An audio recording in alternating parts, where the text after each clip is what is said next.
โหยากมากเลยถ้าเป็นรูปคนอ่ะโอ้ยสวยดิแจ๋วดีฮะทุกคน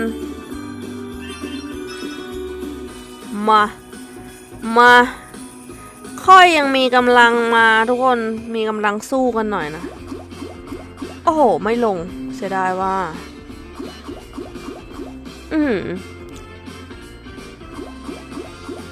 โอ้โหลงมาอีกดิพี่ขออีกโอ้โหตึงจัดสวยดีทุกคนดอกนี้ได้มาอีก10ฟรีนะทุกคนใช่ปะวะ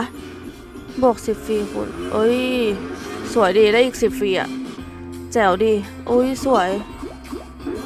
แก๋วดิเชี่ยเขาตึงโอ้โหทุกคนมันเขาจะปังเลยอะครับนอนสวยดีฮะโอ้ไม่ลง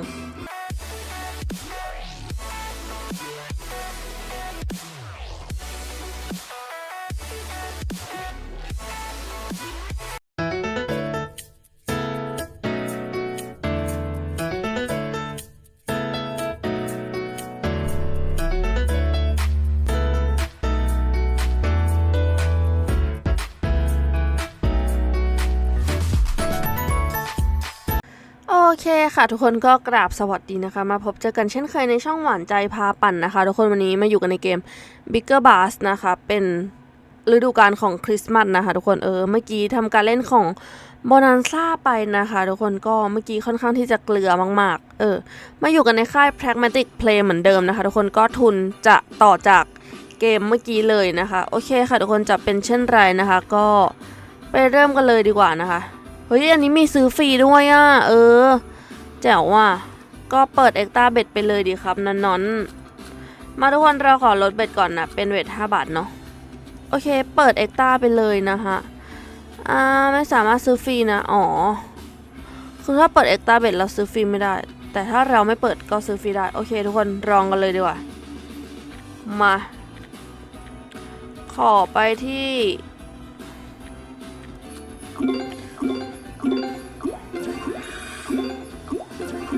จะเป็นเช่นไรนะคะทุกคนแมตช์นี้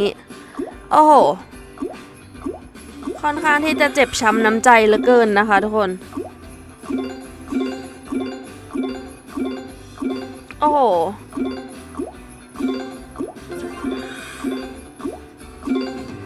เฮ้ยสวยเข้าสเก็ตเตอร์เฉยเฮ้ยเข้าฟรีทุกคนมาลุ้นดีกว่าว่าเราจะได้รูปปลามาเท่าไหร่นะทุกคนเอ้ยไม่ลงให้หวะ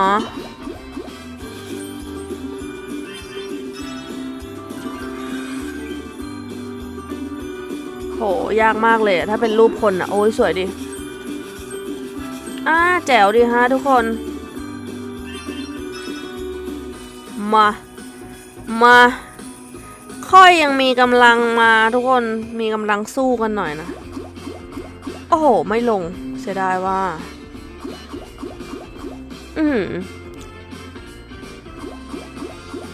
โอ้โหลงมาอีกดิพี่ขออีกโอ้โหตึงจัดสวย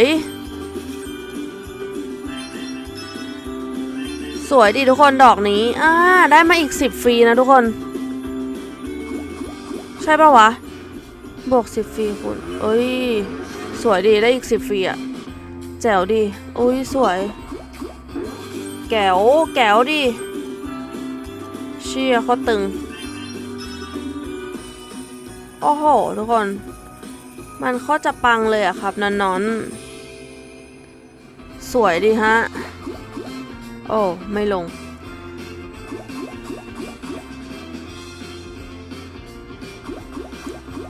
โอ้โหสวยดอกนี้คูณ2เข้าให้มา115 บาทโอ้โหบิ๊กวินรัวๆเลยสวยดีฮะแมตช์นี้มันได้ว่ะ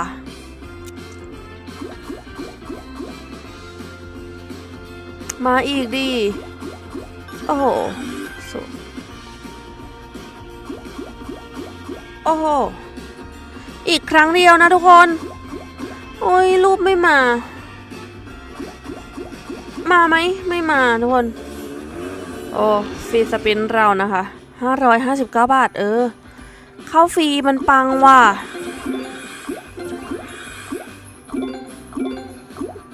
โอ้โห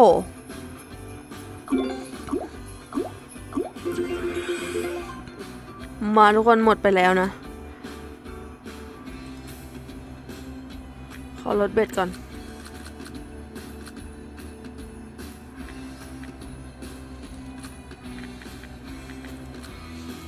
ซื้อฟรีหน่อยทุกคนสักหน่อยมาอยากเล่นฟรีสเก็ตเตอร์ยังไงครับซื้อฟรีสักหน่อยสวยมาทุกคนแมตช์นี้เราจะได้เท่าไหร่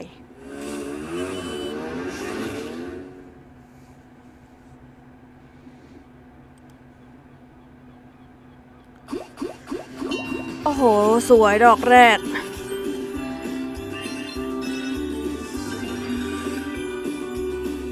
ไปต่อเลยพวก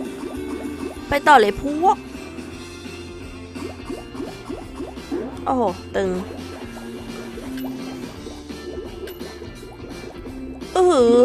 เฮ้ยมีลูกเล่นแบบนี้ด้วยว่ะโคตรแก๋ว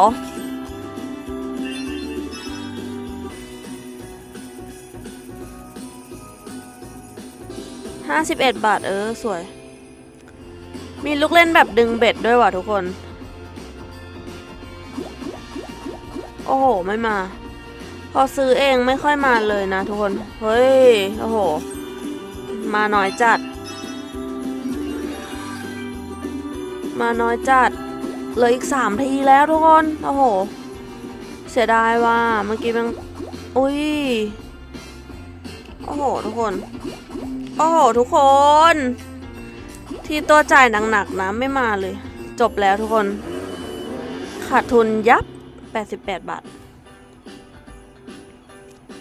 มาเปิดเอ็กต้ากันต่อเอาสัก5 บาทเนาะ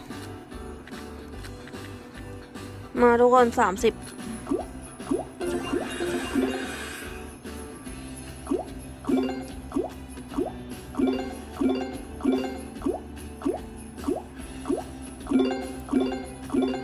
เฮ้ยตึงเปียะเลยนะ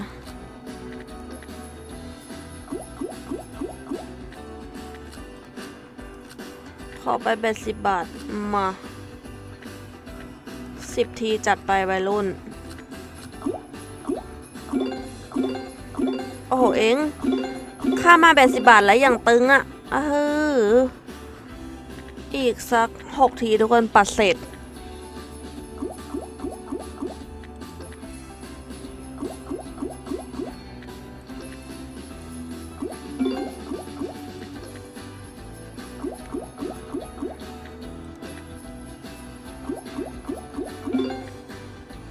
โอเคค่ะทุกคนก็จบกันไปแล้วนะคะสำหรับเกม Bigger Bass นะคะในธีมของคริสต์มาสนะคะทุกคนโอเคค่ะก็ได้กำไรมาอยู่นะทุกคนแต่ว่าเล่นไปกำไรหายงงโอเคค่ะทุกคนไม่เป็นไรถือว่ามันมีแบบเขาเรียกว่าลูกเล่นโอเคเลยนะคะทุกคนสำหรับเกมนี้นะคะในค่าย Pragmatic Play นะคะทุกคนก็ถ้าผิดพลาดประการใดขออภัยด้วยนะคะทุกคนก็ยังไงอย่าลืมกดไลค์กดแชร์กด Subscribe ให้กันด้วยนะคะเพื่อเป็นกำลังใจในการนำคลิปต่อๆไปนะคะทุกคนก็วันนี้ลาไปก่อนนะคะสวัสดีค่ะ